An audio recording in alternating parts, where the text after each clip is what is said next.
皆さんこんばんは。夜の朗読、そよ風チャンネルへようこそ。いつもありがとうございます。それでは今夜のお話です。僕の名前はトール。今年で44歳になる。妻のともみは43歳で、中学生と小学生の息子が2人いる。ごく普通のサラリーマン家庭だ。僕は営業の仕事をしていて、毎日朝早くから夜遅くまで働いている。営業という仕事は、数字に追われる日々の連続だ。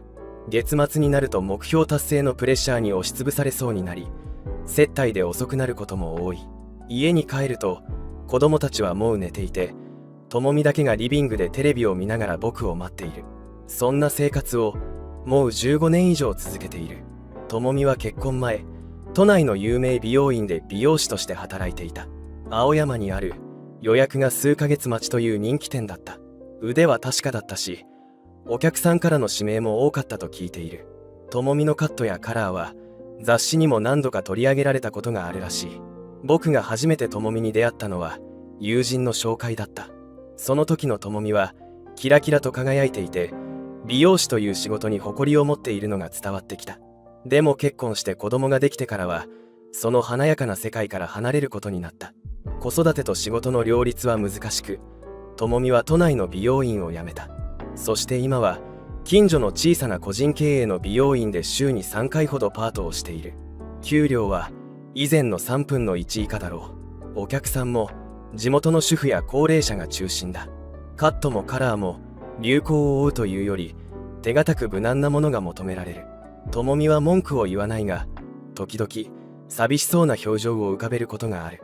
僕たち家族が住んでいるマンションは築15年ほどの中規模な建物で、駅から徒歩10分ほどの場所にある。10階建てで全部で80世帯ほどが住んでいる。立地もよく、周辺には商店街もあって、住環境も悪くない。子供たちの学校も近く、ともみの職場も自転車で10分程度の距離だ。僕の通勤時間はドアトゥードアで1時間弱。都内の会社に勤めるサラリーマンとしてはかなり恵まれている方だと思う。ただマンションというのは管理人次第で雰囲気が変わるものだと最近痛感している。共用部分の清掃状態、住人同士のコミュニケーション、小さなトラブルへの対応、これらは全て管理人の仕事ぶりに左右される。それは半年ほど前のことだった。長年勤めていた管理人さんが定年退職し、新しい管理人が来ることになった。前の管理人さんは60代後半の無口な方で、挨拶をする程度の付き合いしかなかった。悪い人ではなかったが、必要最低限のコミュニケーションしか取らないタイプだった。ゴミ出しのルールを破る住人がいても、注意するでもなく黙って片付けているような人だった。おかげで、一部のマナーの悪い住人が好き放題やっていて、他の住人たちは不満を抱えていた。新しく来た管理人さんの名前は、吉谷さん。55歳で、前任者とは対照的に明るく愛想の良い人だった。初日からエントランスで住人一人一人に丁寧に挨拶をしていた。体格は中肉中背で、いつも清潔な作業着を着ている。髪は少し白髪が混じっているが、きちんと整えられていて清潔感がある。笑顔が印象的で、目尻に刻まれたシワが人生経験の豊かさを物語っている。朝出勤する僕を見かけると、トールさん、いってらっしゃい、今日も頑張ってくださいと声をかけてくれる。夜遅く帰宅すると、お疲れ様です。今日も遅くまで大変でしたね、とねぎらいの言葉をかけてくれた。最初は営業トークのようなものかと思っていた。でも、吉谷さんの言葉には、本当に相手を気遣う温かさがあった。マンションの住人たちからも評判は上々だった。エレベーターで乗り合わせた奥さん方が、いい管理人さんが来てくれてよかったわね。前の方も悪くなかったけど、やっぱり愛想が良い方がいいわよね。と話しているのを何度も耳にした。吉谷さんはゴミ出しのルールを守らない住人にも優しく丁寧に注意をしていた。おかげでマンション全体の雰囲気が少しずつ良くなっていくのが分かった。共用部分の清掃も前任者より丁寧だった。エントランスの床はいつもピカピカで、植え込みの手入れも行き届いている。季節ごとにエントランスに花を飾るようにもなった。春には桜の枝、夏にはひまわり、秋にはコスモス。小さな心遣いだが、マンションに帰ってくるのが少し楽しくなった。ともみも吉谷さんについてよく話すようになった。管理人さんがねという言葉が夕食の時の会話に頻繁に登場するようになったのだ。今日、管理人さんに粗大ゴミの出し方を教えてもらったの。管理人さんが来週マンションの定期清掃があるって教えてくれたわ。宅配便の不在票が入ってたんだけど、管理人さんが預かってくれてたの。助かったわ。最初は特に気にしていなかった。確かに親切な管理人さんで、住人としてはありがたい存在だ。僕も何度か吉谷さんに世話になったことがある。電球が切れた時、予備の電球を貸してくれたり、自転車の空気入れを借りたり、そういう小さなことだが助かることが多かった。でも次第に智美の口から出る管理人さんという言葉の頻度が増えていった。週に一度程度だったのが2日に一度、そして毎日のように。夕食の時だけでなく、朝の支度をしながら、洗濯物を干しながら、テレビを見ながら、智美の会話の中に常に管理人さんが登場するようになった。管理人さんがこの洗剤おすすめだって教えてくれたの。管理人さん、若い頃は建設会社で働いてたんですって。管理人さんの奥さん、3年前に亡くなったらしいの。かわいそうよね。吉谷さんの私生活まで知っているということは、それだけ親しく話をしているということだ。僕の中で小さな違和感が芽生え始めた。でもその時はまだ単なる杞憂だと思っていた。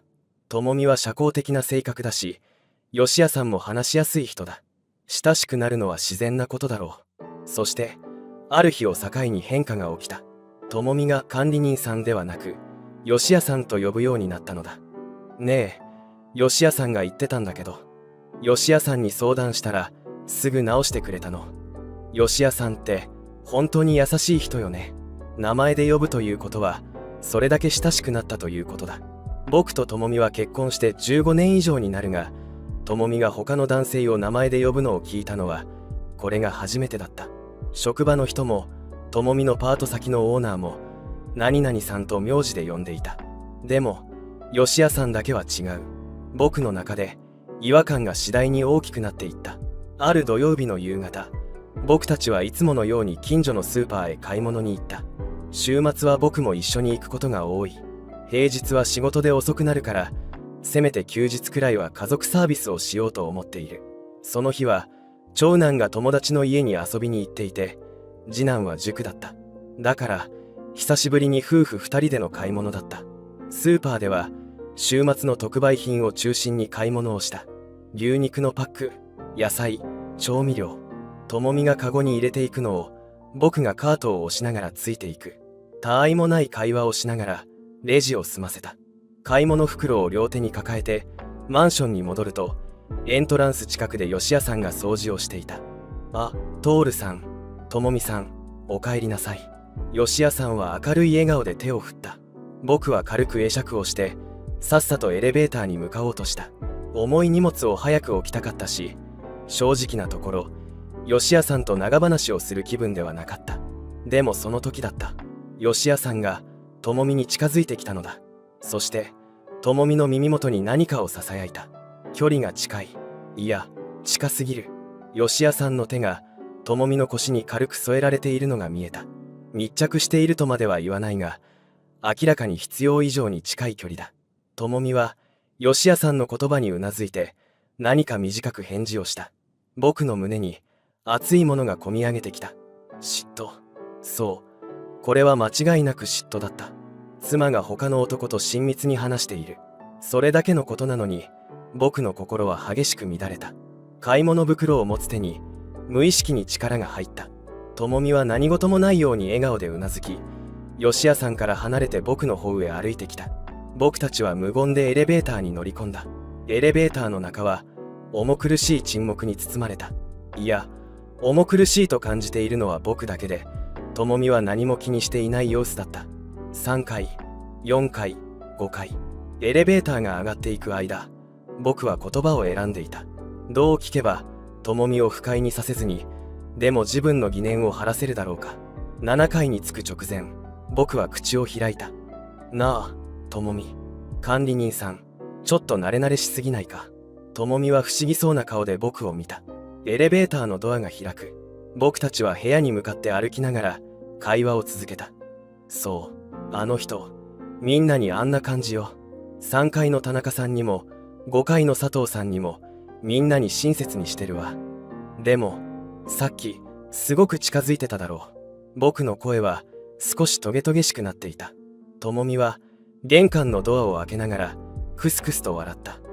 ちょっと変なこと考えてるんじゃないでしょうね。まさか、嫉妬してるの？屈託のない笑顔。僕の方が考えすぎなのかもしれない。確かに、吉谷さんは誰にでもフレンドリーな人だ。僕が嫉妬深くなっているだけなのかもしれない。いや、そんなことないよ。気のせいだったかな。僕はそう答えて、それ以上は何も言わなかった。ともみも特に気にした様子はなく、買い物袋を冷蔵庫に片付け始めた。僕も手伝いながら、さっきの光景を頭の中で反芻していた。本当に、僕の考えすぎなのだろうか。その夜、ベッドに入ってからも、あの光景が頭から離れなかった。吉谷さんの手が、ともみの腰に触れていた瞬間。二人の距離の近さ。ともみの、あの自然な笑顔。まるで、吉谷さんと親密になることが、当たり前であるかのような。でも、僕は自分に言い聞かせた。考えすぎだ、と。ともみは、僕の妻だ。15年以上連れ添った妻だ。二人の子供を産み、育ててくれた妻だ。そんなともみが、まさか。それから2週間ほど経った平日のことだった。10月に入り、少し肌寒くなってきた頃だった。僕はいつものように朝早く出勤し、午前中は得意先を3軒回った。どこも、業績が芳しくなく、発注量を減らしたいという話ばかりだった。営業としては辛い時期だ。昼食は駅前の定食屋で済ませた。その日は珍しく、焼き魚定食を頼んだ。いつもは肉料理が多いのだが、なんとなく魚が食べたい気分だったのだ。サンマの塩焼き、大根おろし、味噌汁、ご飯。シンプルだが、美味しかった。でも、食後1時間ほどして、腹部に違和感を覚えた。最初は軽い胃もたれかと思ったが、次第に吐き気と頭痛が襲ってきた。会議中だったが、集中できない。上司の話が頭に入ってこない。冷や汗が出てきた。すみません。体調が悪いので早退させてください。会議が終わった後、上司に告げると、心配そうな顔で、無理するなよ。病院行けよと言ってくれた。僕はすぐに会社を出て、電車に乗り込んだ。幸い、平日の昼過ぎだったから、電車は空いていた。座席に座って、目を閉じた。頭痛が少し和らいだ気がした。電車の中で、ともみに連絡しようと携帯を取り出した。体調悪くて早退した。先に帰ってるねとメッセージを送ったが、既読にならない。おそらくパートに出ているのだろう。ともみは火曜日と木曜日、そして土曜日がパートの日だ。今日は木曜日だから間違いなく仕事に行っているはずだ。ともみは仕事中、携帯をあまりチェックしないタイプだ。お客さんの対応で忙しいし、美容院という職場柄、頻繁に携帯を見ることもできない。マンションに着いたのは午後2時過ぎだった。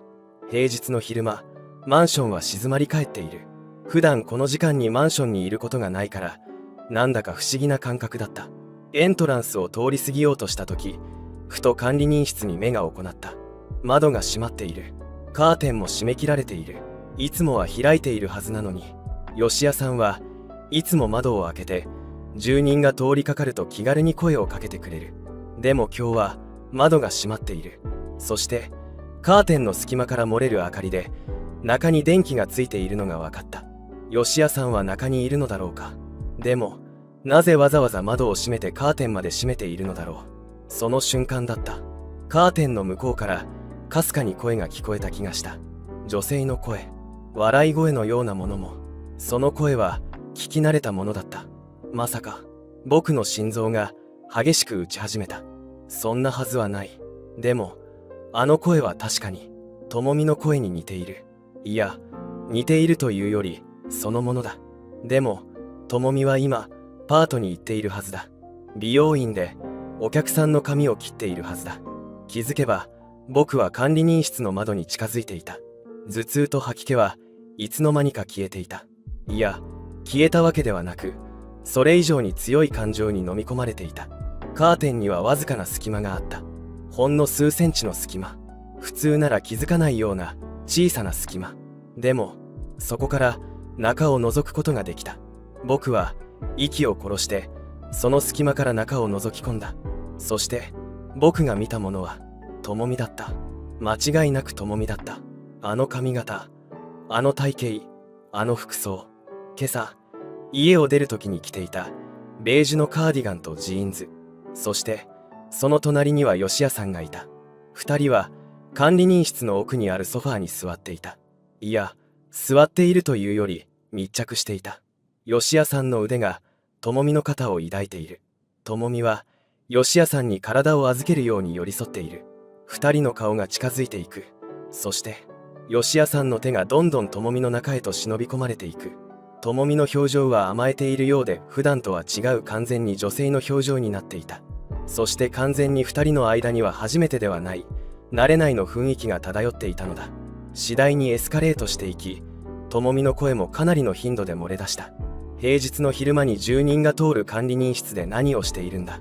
そんな冷静な自分と、なぜか見入ってしまう自分がいた。いや、僕は正直興奮していたのだ。智美の表情、そして吉谷さんの手が智美の腰を力強くつかみ上げる。誰も入れない二人だけの空間がそこにはあった。僕はその場に立ち尽くした。頭が真っ白になった。いや、真っ白というより激しい感情の渦に飲み込まれていた。怒り、裏切られたという悲しみ。智美が僕以外の男と、吉谷さんと、信じられない、信じたくない。でも目の前で起きている現実、そしてなぜか興奮。この興奮は何なんだ。妻が他の男と親密な関係にあるところを見て、なぜ僕は怒りだけでなくこんな奇妙な高揚感を覚えているのだろう。心臓が激しく鼓動している。手が震えている。でもそれは怒りだけではない。何か別のもっと複雑な感情だ。気づけば僕は目を離せなくなっていた。見てはいけないものを見ている。でも見たい、もっと見たい。そんな矛盾した感情に支配されていた。吉谷さんの手が智美の体をなぞっている。智美は目を閉じて体を委ねている。吉谷さんが智美の髪を優しく撫でる。智美が吉谷さんの首に腕を回す。僕はカーテンの隙間から目を離せなかった。どれくらいの時間が経ったのだろう。おそらく30分近く。僕はその場から動けなかった。時折マンションの住人が通りかかる気配がすると、僕は慌てて携帯を取り出し何かを見ているふりをした。画面には何も映っていない。ただ適当にスクロールしているふりをした。そして住人が去ると、また窓の隙間から中を覗き込んだ。二人の行為は次第にエスカレートしていった。吉谷さんが智美のカーディガンのボタンを外す。智美は抵抗しない。むしろ積極的に応じている。智美の白いブラウスが見える。吉谷さんの手が智美の背中に回る。僕は自分が何をしているのかわからなくなっていた。普通ならドアを蹴破ってでも中に入るべきだ。二人を引き離して智美に問い詰めるべきだ。でも僕はそうしなかった。ただその光景を見続けた。やがて二人の時間が終わったようだった。智美が身支度を整え始めるのが見えた。ブラウスのボタンを止め、カーディガンを着る。髪を手で直す。鏡を見てメイクを確認する。まるで何事もなかったかのように。吉谷さんも服を直している。二人は少し言葉を交わした後、もう一度抱きしめ合った。智美が管理人室を出る準備をしている。僕は慌ててその場を離れた。エレベーターに飛び乗り、自分の部屋に駆け込んだ。鍵を開けて中に入る。リビングのソファーに倒れ込み、荒い呼吸を整えようとした。でも心臓はまだ激しく鼓動していた。全身が熱い。手が震えている。頭の中で先ほど見た光景が何度も繰り返し再生される。智美と吉谷さん、密着する二人。智美は僕を裏切っていた。結婚して15年以上、二人の子供を育ててきた妻が他の男と、しかも同じマンションの管理人と。いつから始まったんだろう。何回目なんだろう。吉谷さんが来てからまだ半年しか経っていない。その間に智美と吉谷さんはこんな関係になっていた。僕はソファーに座ったまま天井を見つめた。頭の中が混乱している。怒り、悲しみ、裏切られた感覚、そしてそれと同時にあの奇妙な興奮。30分ほどして玄関のドアが開く音がした。ただいま。ともみの声だ。いつもと変わらない明るい声。僕はソファーから立ち上がり玄関へ向かった。ともみはパートの制服ではなく、さっき見たベージュのカーディガンとジーンズを着ていた。あら、もう帰ってきてたの。ともみは驚いた様子で僕を見た。演技なのか、それとも本当に驚いているのか。ああ、体調悪くて早退したんだ。メッセージ送ったんだけど。あ、ごめんなさい。仕事中で気づかなかったわ。大丈夫。顔色悪いわよ。ともみは心配そうに僕の顔を覗き込んだ。その表情に嘘をついているような様子は全く見られない。まるで本当にパートに行っていたかのような自然な振る舞いだ。仕事どうだった？僕はできるだけ平静を装って尋ねた。声が震えていないか、不自然に聞こえていないか、自分でもわからない。今日はお客さん多くて忙しかったわ。もうヘトヘト。午前中はカットが3人、カラーが2人。午後もずっと立ちっぱなしで。ともみはそう言ってキッチンへ向かった。冷蔵庫から麦茶を出してコップに注ぐ。一気に飲み干す。本当に疲れているように見える。嘘だ。ともみは嘘をついている。今日ともみは美容院にいなかった。管理人室で吉谷さんと僕はこの目で見たんだ。間違いない。でも僕は何も言えなかった。なぜなら僕がそこで見ていたことを明かすわけにはいかなかったから。そしてもう一つの理由。僕はあの光景をもう一度見たいと思っていた。その夜、僕はともみを愛した。いつも以上に激しく貪るように。ともみは驚いていたが拒むことはなかった。むしろいつもより積極的に応じてくれた。僕の中で昼間見た光景と今目の前にいるともみが重なり合っていた。吉谷さんの腕の中のともみ、そして今僕の目の前にいるともみ。同じ女性、僕の妻。でも昼間のともみは僕の知らない表情をしていた。吉谷さんといる時のともみは僕といる時よりももっと艶やかでもっと女性らしく見えた。翌朝目が覚めると隣でともみがまだ眠っていた。穏やかな寝顔。こんな顔をしてともみは僕に嘘をつき吉谷さんと関係を持っている。普通なら怒るべきだ。問い詰めるべきだ。昨日本当にパートに行ってたのかと。管理人室で何をしていたんだと。でも僕の中にあるのは怒りだけではなかった。もう一度あの光景を見たい。ともみと吉谷さんのあの親密な時間を。僕は異常なのだろうか。自分の妻が他の男といるところを見て興奮を覚えるなんて。でもこの感情は抑えられなかった。僕はこの秘密を誰にも言えない。同僚にも友人にももちろん家族にも。それから1ヶ月が過ぎた。僕は仕事に集中しようとしたが頭の中はあの光景でいっぱいだった。会議中も得意先との商談中もあの日のことが頭から離れない。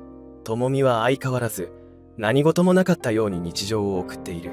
吉谷さんの話も時々するが以前ほど頻繁ではなくなった。むしろわざと話題を避けているようにも感じられた。管理人さんという言葉が減り吉谷さんという名前を口にすることも少なくなった。それが逆に僕の疑念を深めた。意識的に隠そうとしているのではないかと。朝出勤するときにエントランスで吉谷さんとすれ違う。トールさん、行ってらっしゃいといういつもの挨拶。僕は行ってきますと返す。でもその時の僕の心の中は複雑だった。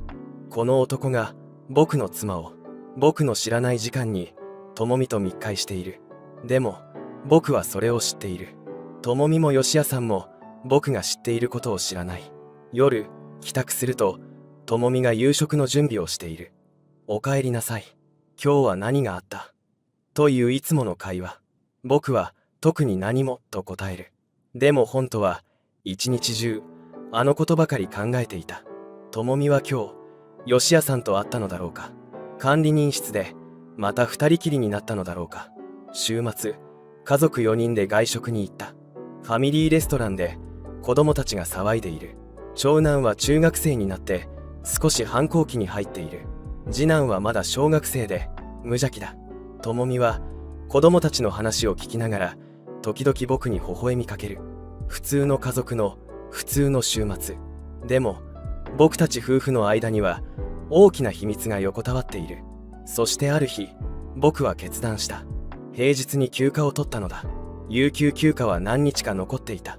上司に私用で休ませてくださいと伝えると、特に詮索されることもなく承認された。その朝、僕はいつも通り家を出るふりをした。今日遅くなるかもしれないから嘘をついた。僕も智美と同じように嘘をつくようになっていた。わかった、気をつけてね。智美はいつもの笑顔で送り出してくれた。僕はスーツを着てカバンを持ってマンションを出た。でも会社には向かわなかった。近くのカフェで時間を潰した。コーヒーを飲みながら新聞を読むふりをして時間が過ぎるのを待った。午前10時過ぎ、僕はマンションに戻った。平日の午前中、マンションは静かだった。主婦たちは買い物に出かけ、子供たちは学校に行っている。エントランスには誰もいない。吉谷さんもどこかの部屋の修理に行っているのか、管理人室にはいなかった。僕は自分の部屋の階の階段に座り、様子を測った。正午頃、智美が外出した。玄関のドアが開いて閉まる音が聞こえた。僕はドアスコープから廊下を覗いた。智美がエレベーターに向かって歩いていく。いつものパートの制服ではなく私服だった。白いブラウスに紺色のスカート。軽くメイクもしているようだった。智美がエレベーターに乗り込むのを確認してから僕も追いかけることに。でもエレベーターには乗らず非常階段を使った。7階から1階まで階段を駆け下りた。息が切れた。心臓が激しく鼓動している。1階に着くと非常階段の扉を少しだけ開けてエントランスを覗いた。智美がいた。でもマンションの外には出ていない。管理人室の方に向かっている。管理人室のドアが開いて智美が中に入っていく。そしてドアが閉まった。僕は非常階段から出て管理人室に近づいた。窓は閉まっている。カーテンも閉め切られている。でもカーテンの隙間からかすかに明かりが漏れている。前回と同じ場所に立ち、カーテンの隙間から中を覗き込んだ。智美がいた。そして吉谷さんも。二人はすでに抱き合っていた。吉谷さんが智美の方を優しく撫でる。智美は吉谷さんの胸に顔を埋めている。二人の間には言葉はいらないようだった。ただ抱き合ってお互いのぬくもりを確かめ合っている。僕はその光景に見入ってしまった。前回見た時と同じあの奇妙な興奮がよみがえってきた。怒りもある、嫉妬もある。でもそれ以上にこの光景から目を離せない自分がいる。吉谷さんの手が智美のブラウスのボタンを外していく。智美は抵抗しない。むしろ吉谷さんの首に手を回して積極的に応じている。二人の体がソファの上で絡み合う。その時だった。エレベーターの音がした。誰かが降りてくる。僕は慌てて携帯を取り出した。画面を見つめて何かメッセージを読んでいるふりをした。エレベーターから5階に住む奥さんが出てきた。買い物袋を両手に持っている。あら、トールさん、お休みですか？ええ、ちょっと用事がありまして。僕はできるだけ自然に答えた。奥さんは特に疑う様子もなく自分の部屋に向かって歩いていった。奥さんの姿が見えなくなると僕はまた管理人室の窓に近づいた。中では2人の時間が続いていた。どれくらいの時間が経ったのだろう。30分か40分か。僕はその場を離れることができなかった。時折住人が通りかかるたびに僕は携帯を見るふりをした。でも住人が去るとすぐに窓に張り付いた。やがて2人の時間が終わった。智美が身支度を整え始めた。ブラウスのボタンを止め、スカートを直す。髪を手ぐしで整え、小さな鏡で顔をチェックする。吉谷さんも服を直している。2人は少し話をした後、もう一度抱き合った。今度は穏やかな優しい抱擁だった。智美が管理人室を出る準備をしている。僕は急いで非常階段に向かった。階段を駆け上がり、7階の自分の部屋に戻った。息が切れて心臓が破裂しそうだった。でもそれは走ったせいだけではない。あの光景を見た興奮がまだ体中を駆け巡っていた。部屋に入り、ソファーに倒れ込んだ。天井を見つめながら荒い呼吸を整えた。智美は吉谷さんと定期的に会っている。おそらくパートがない日を選んで、僕にパートに行くと嘘をついて、実際は管理人室で吉谷さんとの時間を続けている。30分ほどして玄関のドアが開く音がした。ただいま。智美の声。僕は本を読んでいるふりをしてソファーに座っていた。びっくりした。なんでいるの？仕事は？智美は少し驚いた様子で言った。ああ、早退したんだ。さっきまで寝てて、体調が良くなくて。僕はとっさに嘘をついた。智美も嘘をつく。僕も嘘をつく。僕たちの関係は嘘の上に成り立っている。大丈夫？ああ、寝たらだいぶいいよ。そう。じゃあ、今日はゆっくり休んでね。智美はキッチンに向かった。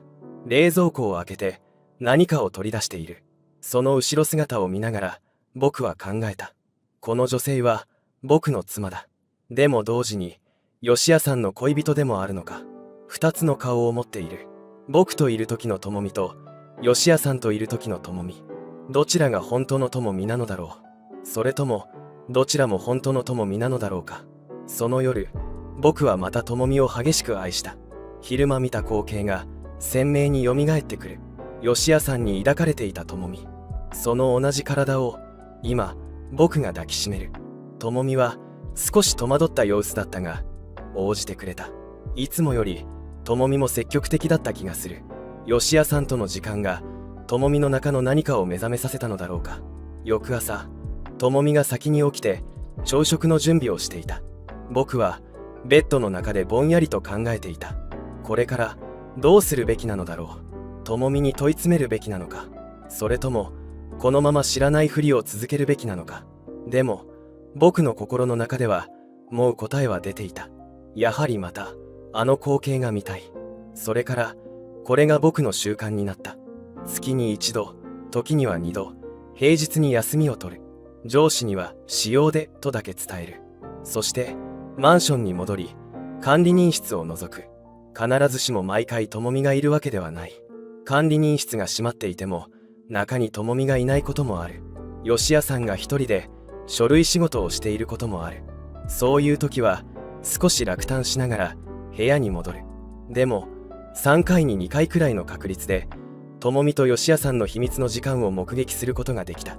2人は決まって午後の時間帯に会っている。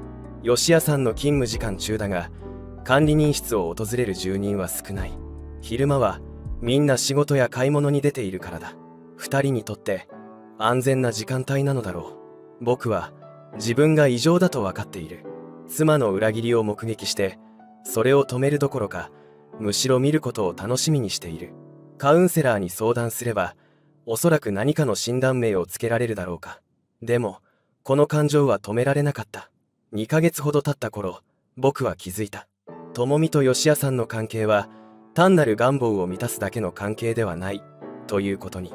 いつものように管理人室を覗いていた時だった。2人は終わった後、智美と吉谷さんはソファーに座って話をしていた。吉谷さんが智美の手を握っている。智美は吉谷さんの肩に頭を預けている。2人の表情は穏やかで幸せそうだった。本当はもっと一緒にいたいんだけど。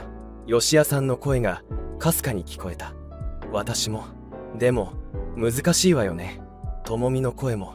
2人はお互いを必要としている。感情的に深く結びついている。それが僕の中で何かを変えた。嫉妬は以前よりも強くなった。でも同時に妙な諦めのようなものも生まれた。智美は吉谷さんを愛している。そして吉谷さんも智美を愛している。その夜、僕は智美に尋ねた。なあ、智美、今、幸せ？突然の質問に、智美は驚いた様子で僕を見た。急にどうしたの？いや、なんとなく聞いてみたくて。智美は少し考えてから答えた。幸せよ。子供たちも元気だし、あなたも頑張って働いてくれてるし。そっか。僕はそれ以上は何も聞かなかった。智美の答えに吉谷さんのことは含まれていなかった。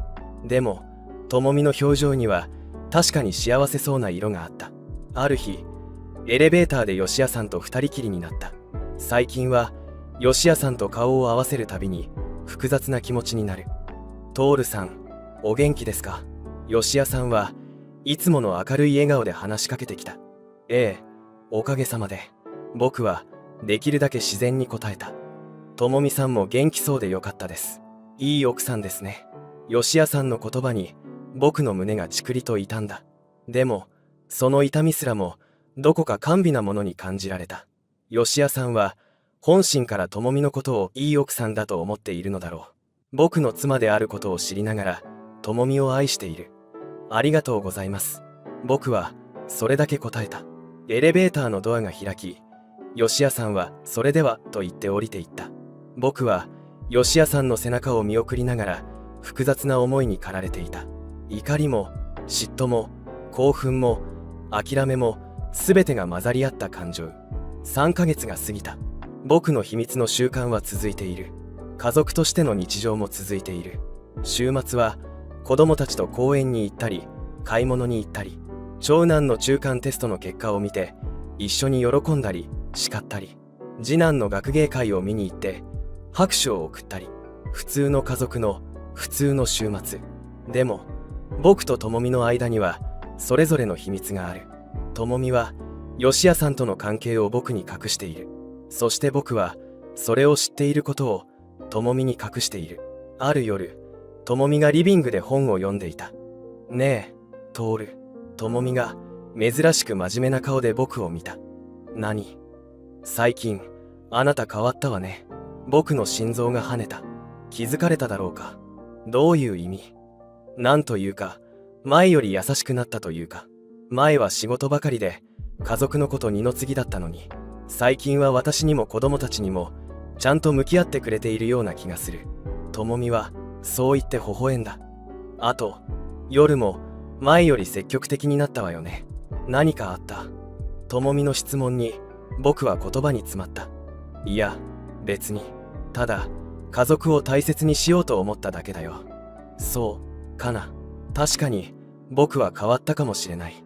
智美と吉谷さんの関係を知ってから僕は智美をより強く求めるようになった。それは嫉妬からなのか、それとも別の何かなのか、自分でもよくわからない。でも確実に言えることは、僕は智美を失いたくないということだ。嬉しいわ。これからもこういう関係でいたいわね。智美は幸せそうに言った。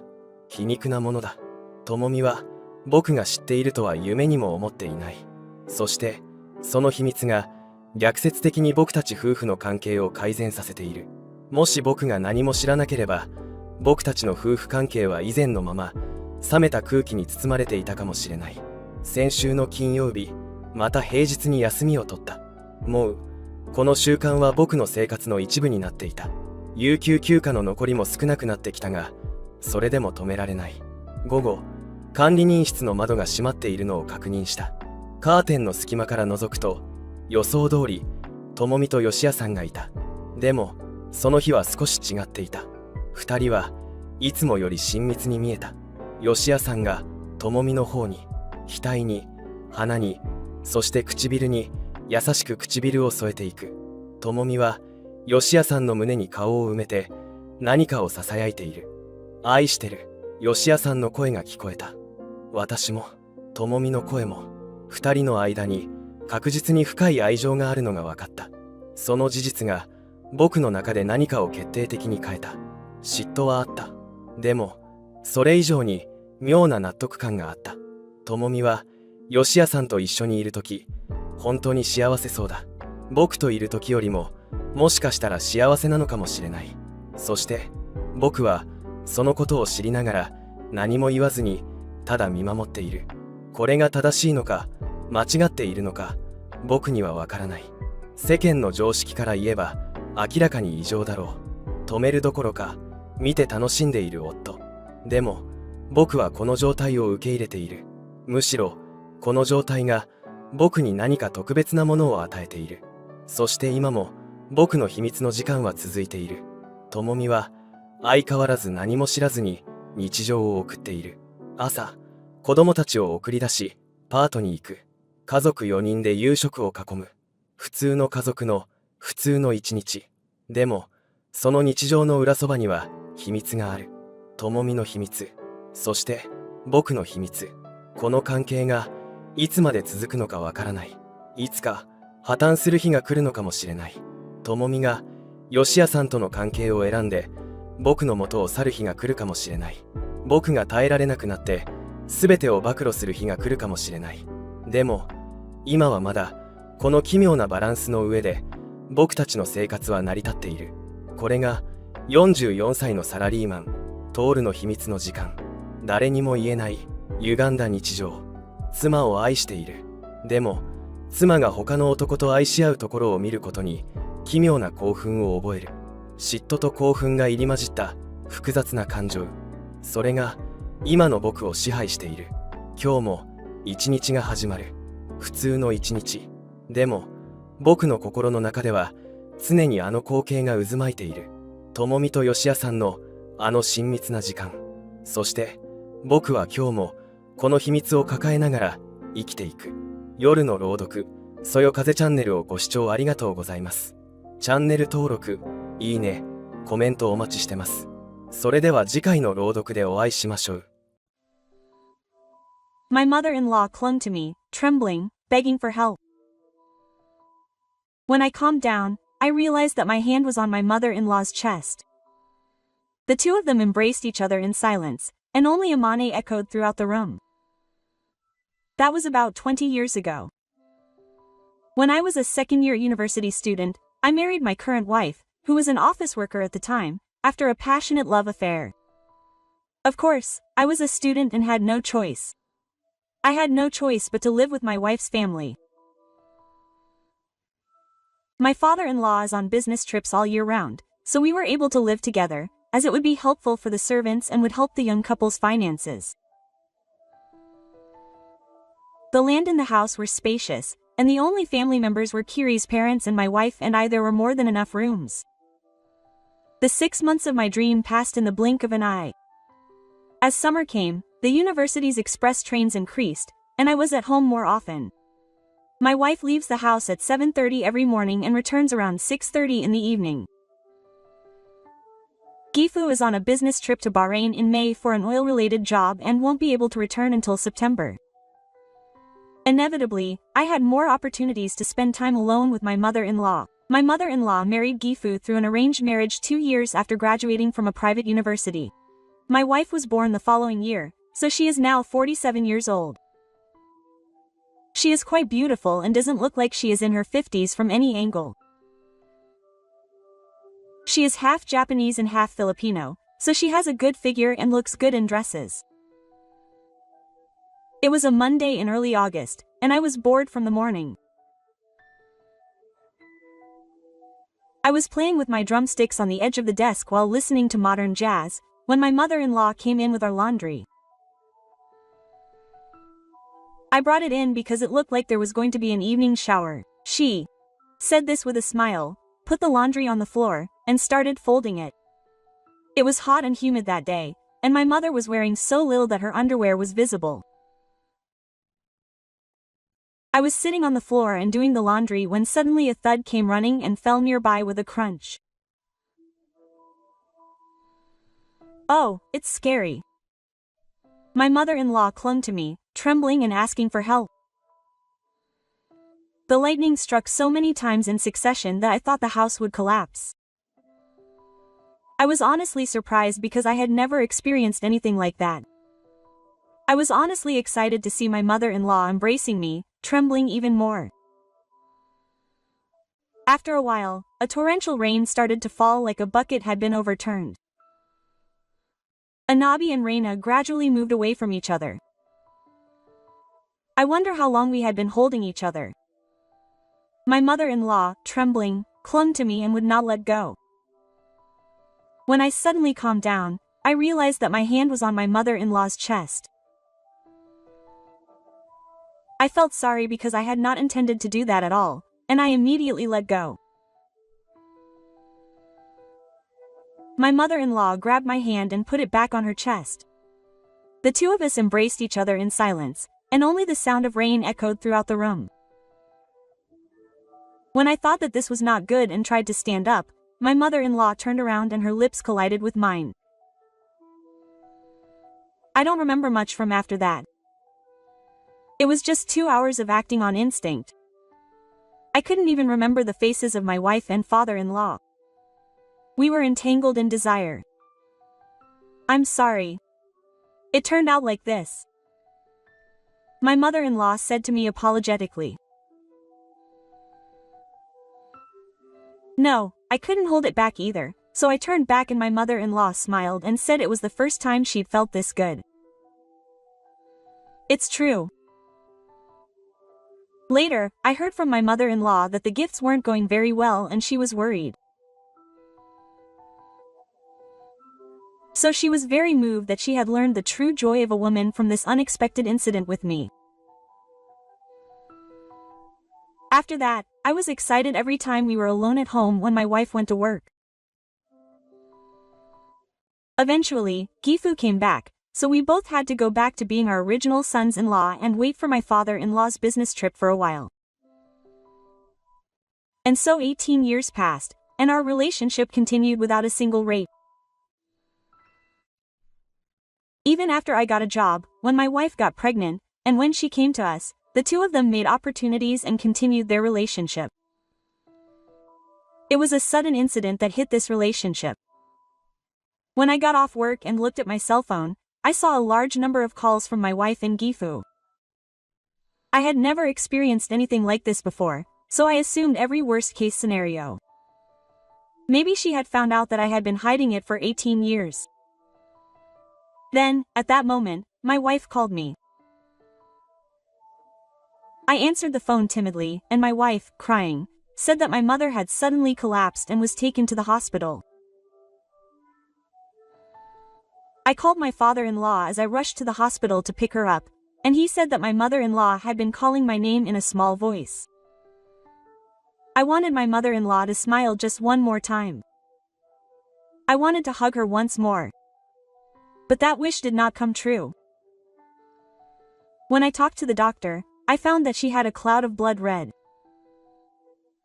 3 days later, my mother-in-law passed away. She was 65 years old this year. The weather that day reminded me of that day, with extremely violent thunder and heavy rain like a bucket being overturned. My mother-in-law said, "You're so kind." She said this while rubbing her eyes. My father-in-law passed away. He was 56 years old last year. A person's life comes to an abrupt end. He had a sudden seizure while at work, and was taken to the hospital by ambulance, but it was too late. Many people were crying at the state ceremony. My father-in-law was a cheerful and kind person to everyone when he was alive. I'm sure he was loved by many people. It was too soon. I regret that I couldn't show my father-in-law the face of his grandchild. My wife joins me as she sees the smoke coming from the virtual chimney. He's really gone. My wife was in a hurry at the funeral. In the virtual space where time flows slowly, she finally accepted the fact that my father was saved and broke down in tears. She must have been holding it in all this time. All I could do was be there for her. After 49 days, we were finally returning to our daily lives. Is this really okay? My mother-in-law said apologetically. My wife and I had discussed it and decided to live with my mother-in-law. My mother-in-law had been a full-time housewife and hadn't been working. She said she was going to start part-time after my father-in-law passed away, but it's hard to start something new. My wife and I both worked, so I asked my mother-in-law to take care of the house. There's a chance that she'll be blessed with something like this someday. There should be a lot of things that make you feel at ease when your mother-in-law is there. My wife and I lived in a slightly larger house, so we were able to prepare a room for my mother-in-law. Mom, are you sure you want to bring your luggage? My mother-in-law didn't bring much luggage when she moved into our house. She said she doesn't have much time left, so she doesn't want to cause trouble. My mother is in her early 50s. I think she has a long life ahead of her. But after my father's incident, she must have thought about her own life. You never know what's going to happen. So I guess it's okay to have the bare minimum. My wife and I and my mother-in-law started living together. Until now, I was always doing the housework and cooking. I've had fights with my wife because of that. But now that my mother-in-law has come, she does everything, so our fights have decreased. In fact, my wife and mother-in-law sometimes fight. Fortunately, neither of them are the type to take root. For me, living with the three of us was lively and fun. But there was something that worried me. I once woke up in the bathroom in the middle of the night. I passed by my mother-in-law's room on my way to the bathroom, and I heard it there. Dad. Dad. My mother-in-law was sobbing. It is said that couples spend the longest time together in their lives. My parents-in-law had been with me for a long time. But they were suddenly gone. I could easily imagine that my mother-in-law was feeling lonely. But at that time, I couldn't think of anything I could do. I pretended not to hear, went to the bathroom, and returned to the room. Maybe it was because I had heard it once. From then on, I could faintly hear my mother-in-law's sobbing voice even from my room. My mother-in-law had been crying every night. I wonder if my wife knows about this. No, she was always sleeping and breathing heavily when I heard her voice. I was the only one who noticed. Is it okay to continue pretending not to hear like this? I was conflicted. Even though she was my mother-in-law, she was originally a stranger. There was a possibility that I would end up stressing her out by interfering in a strange way. But she was my precious family. I knew it was a bad idea, but I wanted to do something. I wanted to solve the problem if possible. Just as I was thinking that, I was in front of my mother-in-law's room. I gently knocked on the door. Mom, are you okay now? There was a slight noise and the door slowly opened. I'm sorry to come at this time. I wanted to talk to my mother, and that's what I thought of. I thought the only thing I could do was listen to her. You're so kind. My mother-in-law said as she rubbed her eyes. She wasn't rubbing her eyes because she was sleepy. She didn't want to show that she was crying. Then I went to the living room and talked to my mother-in-law. At first, I didn't know what to talk about, so I just talked about myself. I think it was all just trivial stuff. But my mother-in-law was listening to me with a smile. Then she said, "Your father also told me a lot of stories." I'm talking about my father. As I said at the beginning, my father-in-law was a cheerful and kind person. Everyone from my father-in-law's company who came to the national ceremony was in tears. I'm sure my father-in-law was a respected boss who had the ability to lead people. My mother-in-law started talking. He was good at finding fun things. He was someone who could enjoy really small things that normal people would overlook. I'm insensitive. I often don't notice things. That's why the story was fresh. I think she was always positive and loved by many people. My mother-in-law spoke happily while looking into the distance. I thought I would talk about various things with my mother-in-law from now on. It must still be hard for her. That's why I thought I would be there to have fun conversations with her. Just like my father-in-law did. After that, I sometimes talk with my mother-in-law in the living room late at night. I didn't set a time, I just went to the living room and talked if my mother-in-law was there. It was a story that I didn't know, but if it made my mother-in-law happy, I was happy too. One day, my mother-in-law said this. "You really look like your father." I don't think there is a greater compliment than that. I'm glad I had the courage to ask my mother-in-law about her room at that time. Then my mother-in-law said this to me.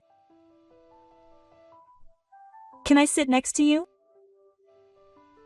We were sitting facing each other at the table in the living room, but my mother-in-law sat next to me. Then she leaned towards me. "Please let me stay like this for a little while." I silently leant my shoulder. I could hear the sound of the clock's hands. The pleasant scent of shampoo wafted from my mother-in-law. All I can do for my mother-in-law is talk and listen. That's all I thought. No, that's all I wanted to do. But I can't stop myself. I urged my mother-in-law, who was leaning against me, onto the sofa, and we became one. She held her mouth and refrained from raising her voice. She probably hadn't done this since my father-in-law passed away. I apologized to my father-in-law in my heart. But this is also my mother-in-law's wish, so I hope she will forgive me. Since then, I decided to fulfill my mother-in-law's wish, sometimes late at night. Of course, I want it too, but it's hard because I have to deal with my daughter. My mother-in-law says with the nuance that I'm just an extra for my daughter. That's not true.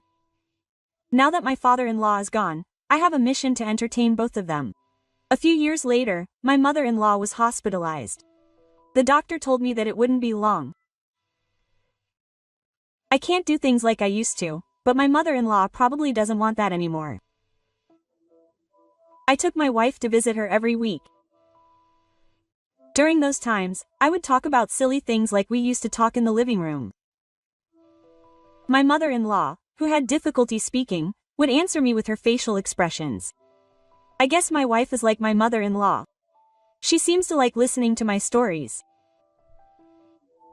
The time we spent together in the classroom was fun. I wonder if I've gotten used to being my father-in-law. I still don't know. The time I have left with my mother-in-law. The time I have with my wife, I don't know if it's long or short. I will live so that I will have no regrets no matter when it ends.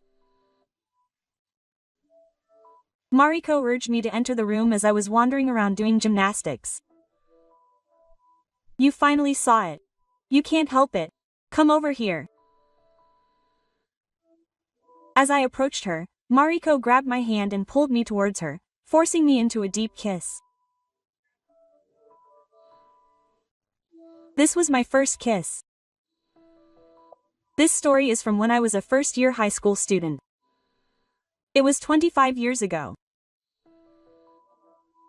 I lost my mother at an early age and lived with my father. However, my father also died in an accident just before I entered high school.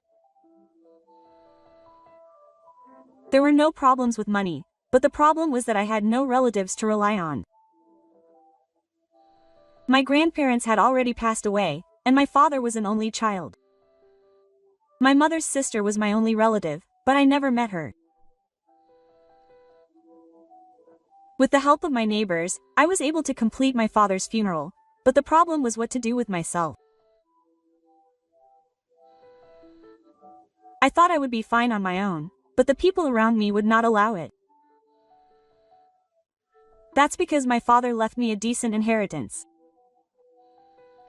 It seemed like the adults around me were hoping to get a share of the inheritance by showing me their gratitude. It was probably bad for the adults to let me live alone, even though it was a seasonal event. Teachers and relative welfare officials came to visit me for various reasons. When I was completely calm, a woman came to visit my house. She was a very kind woman in a black suit. I didn't know her at all, so I tried to send her away, but she introduced herself as my mother's sister, that is, my aunt. She said that my dead father had asked her to take me in. My father had told this young aunt that he would leave his son in her care if anything happened to him. My aunt, who was on a business trip, had recently heard about the incident and rushed to my place. Of course, the people around me evaded this aunt, thinking that she must be after the huge inheritance. However, I thought it would be okay for her to take me in. Although she gave off a slightly cold impression, her long black hair and beautiful features looked a lot like my mother in the photo. I think I was attracted to this woman who reminded me of my mother. And so, I was able to safely stay with my aunt. My aunt, Mariko, quickly arranged my weather and moving arrangements. Mariko really did a lot for me, even though I didn't know it. After that, I sold my old house and headed to my mother's parents' house where Mariko lived. It was about a 2-hour drive, and we didn't talk during the car ride. Sitting in the passenger seat, I decided to take my time to look at Mariko, who I hadn't seen much of until then. Even though she was my aunt, she was only one generation older than me. I think she was about 278 years old at the time. She was taller than me and had a figure that could rival a model. Her ample breasts were obvious even through her suit. Her slim waist and pinpoint hips. Her slender legs were visible from under her tight skirt. My mother's parents' house was old, but very spacious, and I was stunned by its size. Mariko urged me to go inside, and we walked together down the old, sturdy wooden corridor. I was assigned a beautiful, sunny room. After I put my luggage down, she showed me around the house.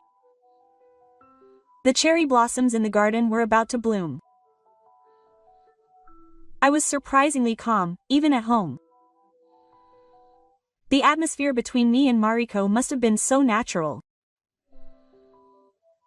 Mariko had been living alone in this house for almost 5 years. I wondered why she had taken me in, but I didn't ask her why. I was only interested in Mariko herself, and nothing else mattered to me. From then on, I spent busy days getting used to life at my new school. Then, around the time of Golden Week, I finally had time to enjoy life with Mariko. Mariko was neat outside, but not at home. You could clearly see the shape of her hips. She often wore tight shorts and t-shirts with a large opening at the chest, and as a young girl, I didn't know where to look. I couldn't tell her to be neat, so I spent my days in a frenzy. Thinking back, it seemed like Mariko was enjoying watching my reaction. It seemed like she didn't have many close friends, and on her days off she would stay at home and get absorbed in something. I also got to know Mariko's other side. During meals and other times, Mariko would start telling me about her life. She has a good job now, but it seems like she had a lot going on in her student days. She didn't get along well with her family, and she spent her days going out and traveling, and after she entered university, she spent her time working at a brothel. Apparently she was also an adult actress at one point. I found out why she didn't contact my mother, who is also my older sister.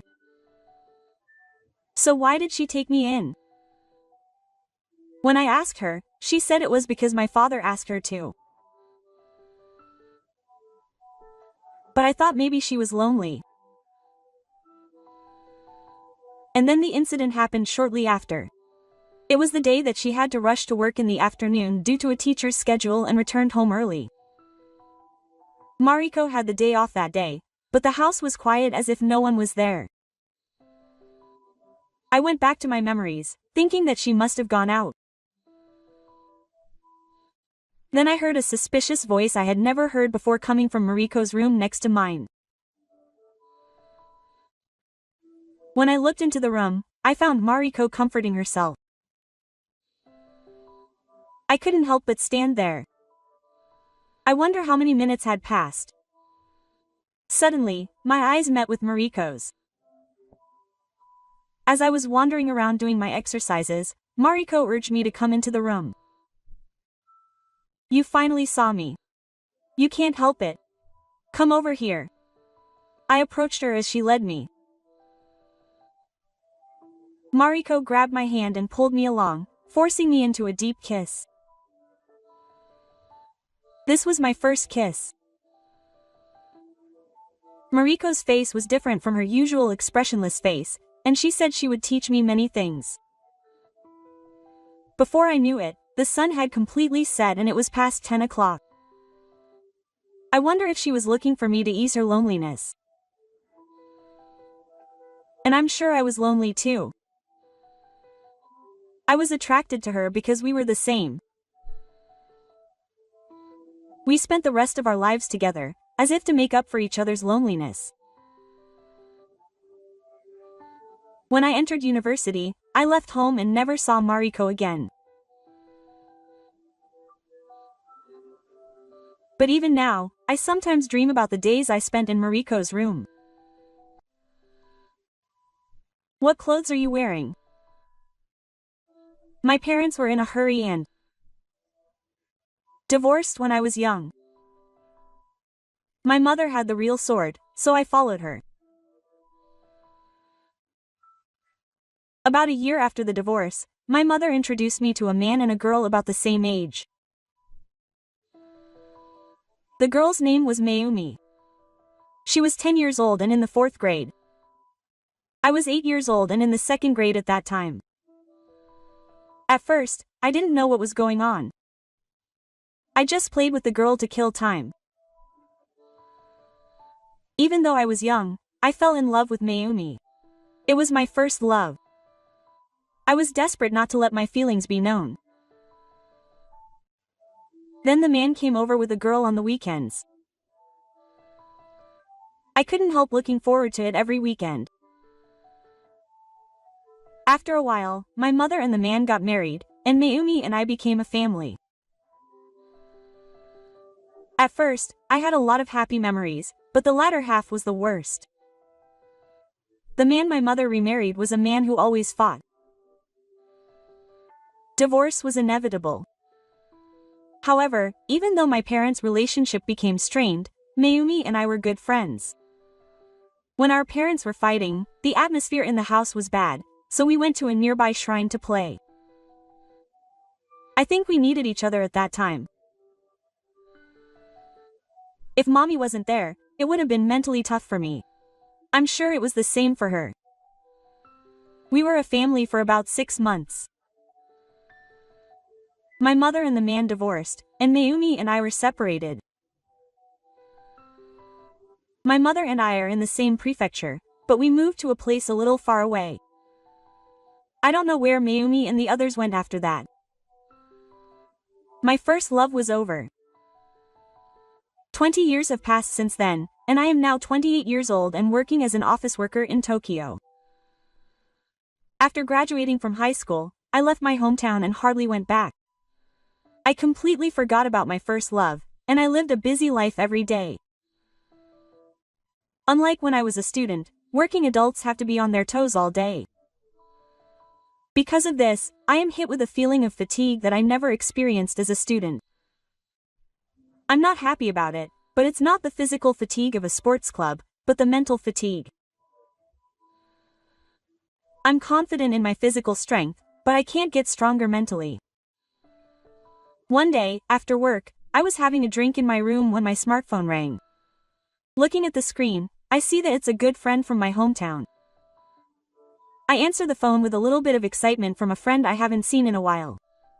It's been a while. I'm thinking of having a getaway party at the end of the year, so please come back. I see, a getaway party, a drinking party where something happens. But it's because both men and women are shocked. This time I was invited to a high school reunion. The high school I went to was an all-boys school, so there was no way I had a boss. But it's my hometown, which I haven't been to in a long time, and my friends, who I haven't seen since graduating from high school. I decided to attend the reunion. It's the end of the season. I landed in my hometown, which has become completely wintry, for the first time in a long time. The hometown had a nostalgic smell. I got into my mother's car, who came to pick me up, and went back to my parents' house. It's been a long time since I've seen my mother. She seems to have gotten more and more energetic. For some reason, hearing the nagging mother's son for the first time in a long time made me feel comfortable. On the day of the reunion, I head to the reunion venue in my friend's car. The venue was a small large room in an izakaya that we rented out. When I entered the izakaya, which was the venue, a lively female waiter called out to me. I made eye contact with her. She also looks into my eyes. There was a time that flowed between the two of us. We stare at each other. I realize. She's mommy. Hey, Shingo, it's been a while. How have you been, Tsuyoshi? A classmate calls out to me. Both I and the woman who was probably Mayumi come back to my senses. I joined the drinking party from there, but I couldn't concentrate at all. I was sure that the woman from before was Yumi. I wanted to find the woman somehow, so I tried to go. My friends called out to me as if to get in the way. I asked Tsuyoshi, who was the biggest hindrance at the entrance, for help. I consulted Tsuyoshi about the current situation. Then Tsuyoshi said he would help me. Tsuyoshi is someone you can rely on at times like this. Thanks to Tsuyoshi, I succeeded in getting out of the reunion room. I ran through the store looking for mommy. However, no matter how much I looked, I couldn't find mommy. I called out to a staff member and asked if mommy was there. I was told that Mayumi had already left. But she had just left. I left the shop after hearing those words. Is mommy somewhere? With my breath turning white, I searched for mommy in light clothing. Shingo. I was sure it was mommy when I heard her voice. I turned around and saw the female staff member who had been there when I entered the shop. It was mommy. The woman nodded and showed me the smile I had seen in my childhood. It was a smile I loved. Mayumi looked at me and laughed. I was catching a cold. It was December and I remembered running out of the shop without even a jacket. Mayumi laughed at my outfit. I laughed at Mayumi's smile. I decided to sneak out of the reunion and drink with Mayumi. Mayumi had finished work early, so I wondered if she had plans. However, Mayumi replied that she didn't like it because there were a lot of customers who were rude when they were busy. I was a little puzzled as to why she was working at an izakaya. However, I decided not to ask too much. I talked about various things while drinking with her.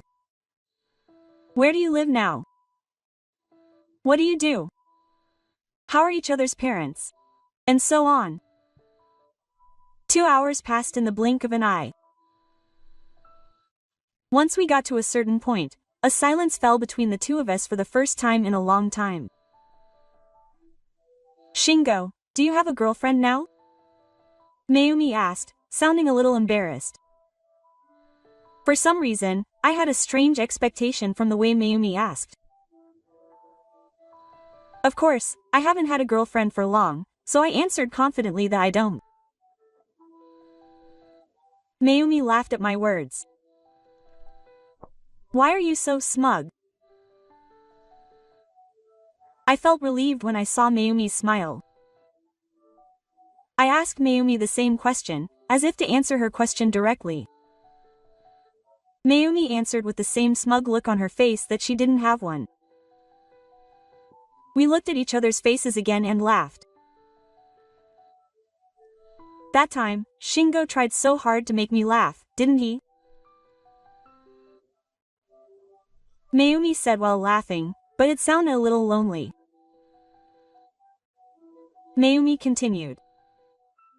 If you hadn't been there at that time, I would have been in a lot of trouble. Thank you. I am now a working adult, living my life to the fullest. However, Mayumi is working part-time after graduating high school. She has no desire to do anything and is just working part-time to survive. And my love has stopped since then. Shingo was my first love and I still love him. I've always loved him. I freeze. A sudden confession. And my first love is also mommy. We both had mutual feelings. But I'm working in Tokyo now. If we go out together, it will be long distance. I thought about many things in an instant. And the answer I came up with is my first love, mommy. I've always loved her too. But I don't have the confidence to continue a long-distance relationship. Mammy's face becomes depressed. But I continue. My answer is after this. I can't do long distance. So let's live together at my house. It's small though. Mayumi has a blank look on her face. I explained to Mayumi. I'll go out with you. Mayumi quits her part-time job and lives with me in Tokyo. I explained in broken Japanese. Mayumi understood and tears welled up in her eyes. Shingo is my reason for living. It may be a heavy burden, but I will support you with all my strength. Thank you. I went crying. The smell of delicious breakfast wafted from the living room. I was drawn to the smell and woke up. As the dazzling morning sun poured into the room, the woman I love was preparing breakfast in the kitchen. My day started with this scene. Yutoku, let's do it for the first time in a while. Saying this, Akiko got into the bathtub with me. She smiled and said, "You've grown up," as she heard Akiko's echoing voice and saw her beautiful and elegant figure. And the next moment, I realized that my name was Yuto. I'm an ordinary salaryman and I'm about to turn 28. I have a set way of spending my holidays. On sunny days, I go fishing in the river. In the past, my father-in-law used to accompany me, but he's been away overseas lately. So I enjoy it alone. I'm already married, but I don't have children. I want a wife who works, but it's always after drinking and at 2 a.m. It's a pretty tough situation for me as a civil servant. Maybe that's why we don't talk much every day, but my wife has noticed that she hasn't been asked to talk at all lately. At times like this, it's my mother-in-law who listens to me. She always has my side. She listens to me well, so I can stay sane every day. My wife and I have the opposite personality, so she probably resembles my father-in-law. However, my mother-in-law Ako has a relaxed and calming atmosphere. As a woman, she may be more attractive than my wife. I've envied this moment so many times. I want to have more time with Akiko. I've been thinking about it a lot lately.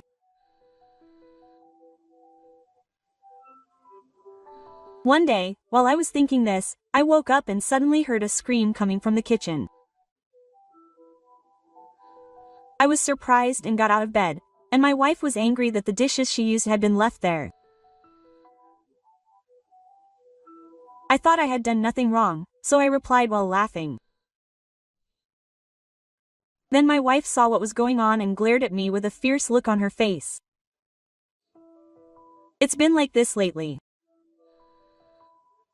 And today, I couldn't keep quiet with my wife who was relying on others so much, so I retorted in a strong tone. We did it this week and last week. Then my wife said, I asked you because I thought you could do it. She even said something that I didn't understand. It's troublesome, so stop making excuses. If it goes on like this, nothing will come of it. I think it's useless to talk anymore. At times like this, I suddenly remember my mother-in-law, Ako. The reason is that I once consulted Ako about a fight like this one. At that time, Ako told me not to keep it to myself from now on, but to talk to her about anything. So every time we fight, I make up some excuse and go to my mother-in-law's house. I kept repeating that lifestyle. My mother-in-law always accepts me kindly and warmly. Rather than saying it to my wife, it's hard to say it, so I always lied. I'm going fishing. That was the case today. And as soon as I arrived at my mother-in-law's house, I started complaining about my wife to her. My mother-in-law is always a good listener. However, for the first time that day, she cut me off from complaining and started talking. If I distance myself a little, I'm sure I'll forget how important you are to me. To be honest, I was surprised. We should get along better. That's what I thought she would say.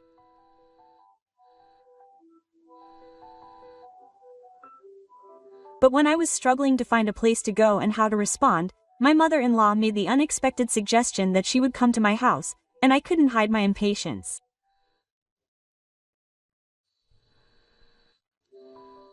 But isn't it a bother? I replied immediately. It's not a bother at all. To be honest, I'm lonely too. My mother-in-law was dissatisfied with my father-in-law not being there. I was conflicted when I heard Akiko's words. Is it okay for my wife? I thought about it for a while, but I chose to be with my mother-in-law, and nodded, bowing my head a little. Next time something happens, you can come to my house. My mother-in-law chuckled a little. Seeing my mother-in-law like that, I became her son. It's really okay. I was so embarrassed that I asked her many times, but every time I asked, she nodded with a gentle expression. Thus, this day became the turning point for me to wait for the day I would fight with my wife. When would I be able to see Akiko? I was always thinking about this. Every day, my feelings for Akiko only grew stronger. At work, I have a colleague who knows that things are not going well with my wife, but he would ask me many times if something good had happened with her. I guess it was showing on my face. But the truth is the opposite. I always wanted to fight. I couldn't bring myself to say such a thing, so I let the situation pass. And so time passed and it was time. What should I have for dinner? My wife told me that she would be late again today. It was a daily routine for me to come home after working and find my wife not there. Gradually, such days were becoming the norm. Then, when I got home, I felt a sense of emptiness and decided to sleep without having dinner. Then the next morning, I woke up to my wife's voice. When I went to the living room, she was in front of the sink again. I was a little brave, but she was angry that I hadn't washed the dishes again.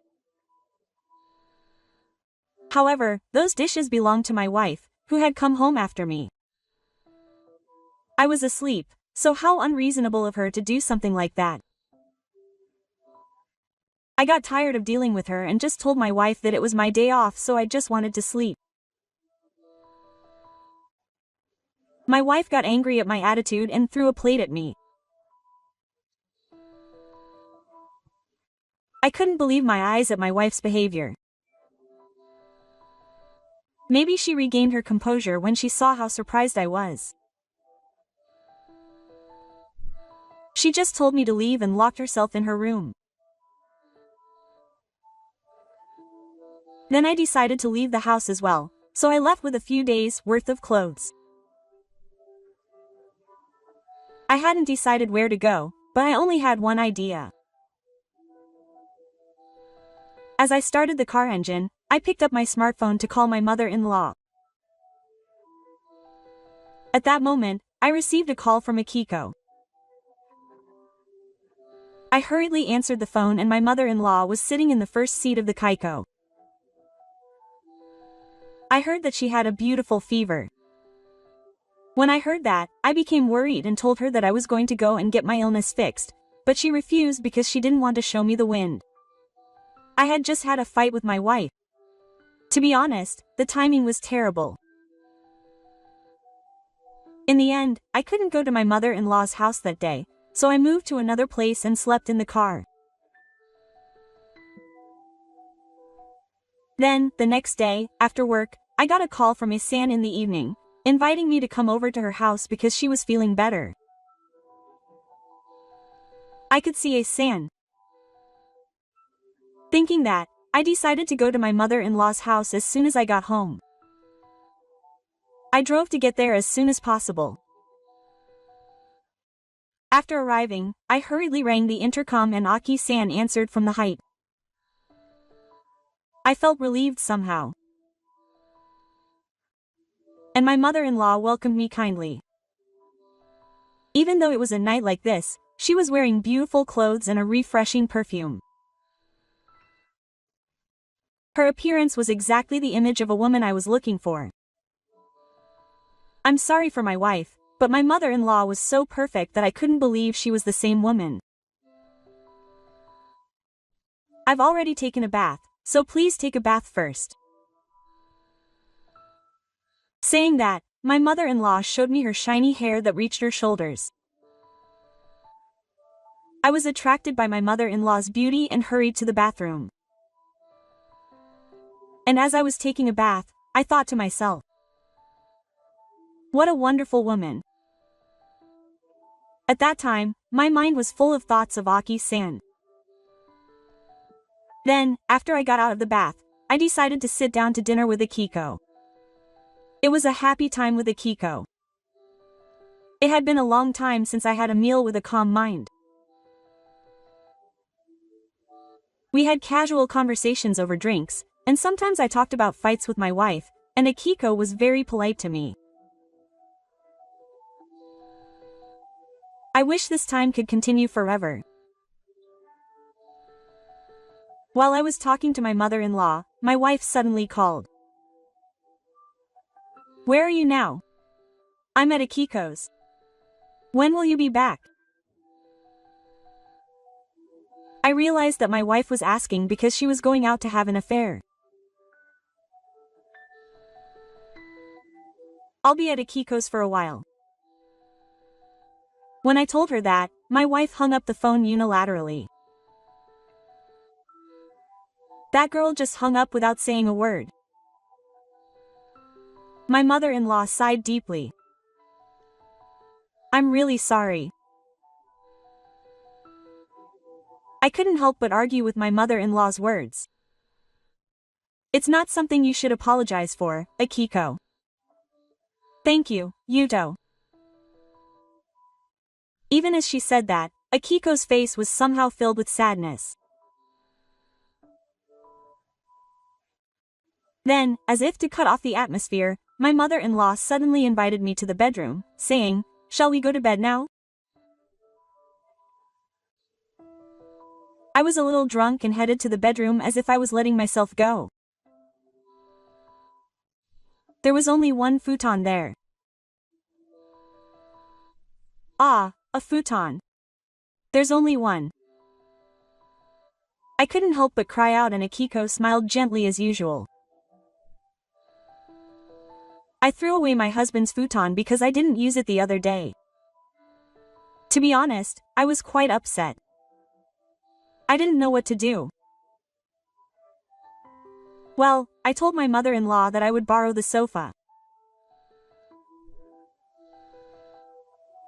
Then my mother-in-law said it would be okay to sleep together, and she was just teasing me. That's what I thought. I was trying to cover it up with a mature response, but my mother-in-law grabbed my arm and said, "Let's sleep together," without any hesitation. I couldn't resist. Why are you being so proactive? Even though I thought that, somewhere in my heart I felt happy. You're kidding me. It's not a joke. I was so surprised that my heart was pumping more than I'd ever felt before, and I did as my mother-in-law told me. It's been a long time since I've slept with a woman. To be honest, I was too nervous to sleep. Because Akiko was next to me, and I turned my back to my mother-in-law so that she wouldn't notice my fast heartbeat. And so, from that day on, we started sleeping together. We didn't do anything, just together. But I'm a man too.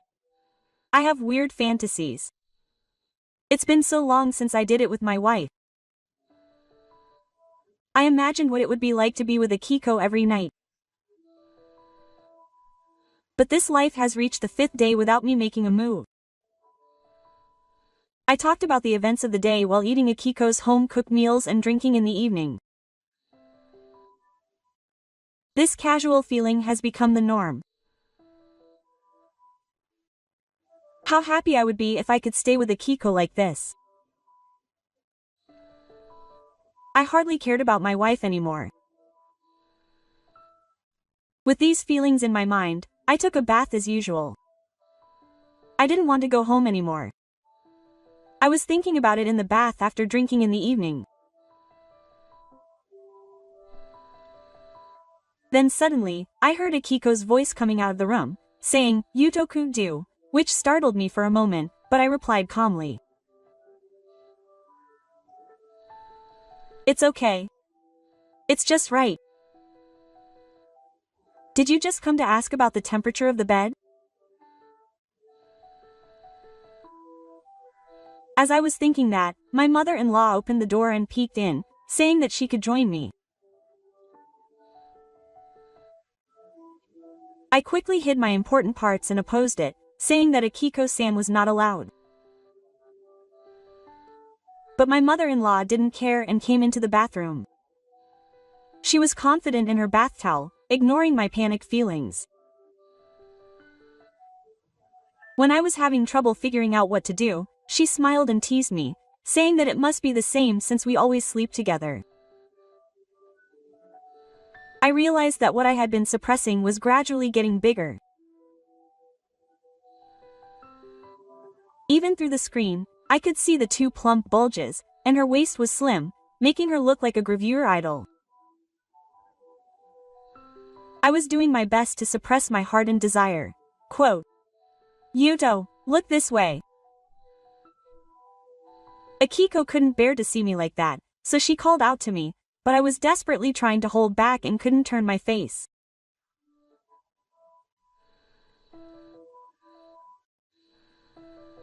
I was trying to hide it for a while, But suddenly my mother-in-law reached out to me and stroked me, saying, "You're so energetic. You're reacting to me even like this." I no longer understood what was going on and was taken the wrong way. However, Akiko continued to move her hand. "You haven't done it with Yuto recently, have you?" Akiko went proudly. "I definitely haven't done it with my wife." As I was thinking that, my mother-in-law touched my lips with her finger, as if to add insult to injury. At this moment, my mind was completely blank and I lost all sense of reason. Akiko pulled me to her and put her lips on mine. Then my hand went to her bulge. The kisses we exchanged many times made me feel great. I couldn't bear it any longer, so I hungrily poured out my rising emotions and released all my pent-up desires. We were so absorbed in our desires that we didn't even realize the world was open to us. After that, we had breakfast, feeling a little embarrassed. My heart felt somehow clear. My mother-in-law saw me like that and gently nudged me, saying, "Come again if you need anything." I finished my breakfast without telling my mother-in-law about today and left the house. I'm back. When I got home, my wife was in the living room, looking busy with something. "Welcome back." It was rare for my wife to reply. I stopped thinking about what I should say, and my wife said that she was going on a trip with a friend for about a week. "I see, keep it up."